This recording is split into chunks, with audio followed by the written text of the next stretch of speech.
Me revoici pour une nouvelle vidéo. Il faut croire que j'ai pris goût à la dernière.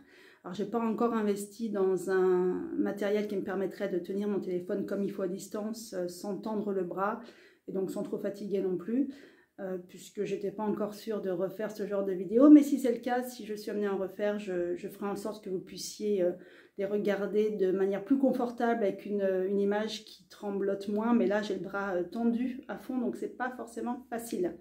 Voilà, donc aujourd'hui, je suis dans mon cabinet à nouveau, évidemment. L'idée est pour moi de vous présenter peut-être quelque chose que vous avez aperçu lors de cette visite que je vous ai faite la dernière fois, dans les illustrations qui étaient peut-être au mur, et donc vous parler d'une d'entre elles et vous l'expliquer peut-être brièvement.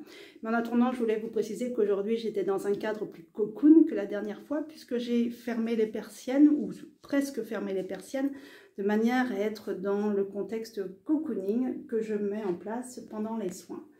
Le fait d'avoir fermé les persiennes permet aux personnes d'être dans un cadre plus chaleureux, de pouvoir quand même bénéficier de la vue et de la lumière de l'extérieur tout en étant à l'abri des regards. Voilà. Donc la dernière fois, parmi les choses que j'ai pu vous montrer dans mon cabinet, vous avez peut-être aperçu ce qu'il y a juste derrière moi là, c'est la cartographie. Alors c'est une aide un peu plus grande, vous voyez, la cartographie de réflexologie. Je vais revenir, je vais prendre peut-être mon autre main pour mieux vous la montrer. Excusez-moi, voilà. Cartographie de la réflexologie. Moi, je suis issue du courant de réflexologie intégrative.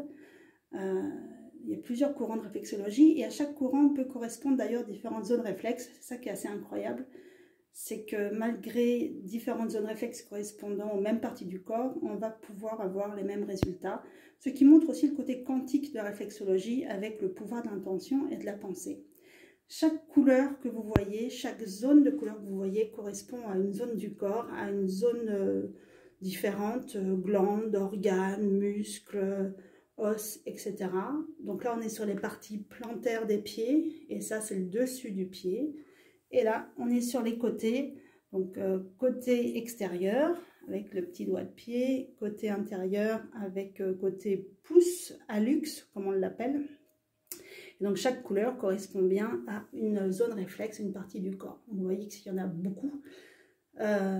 Et que quand on parle de réflexologie plantaire, on n'est pas très proche de la réalité puisqu'on est loin de se limiter à la plante des pieds.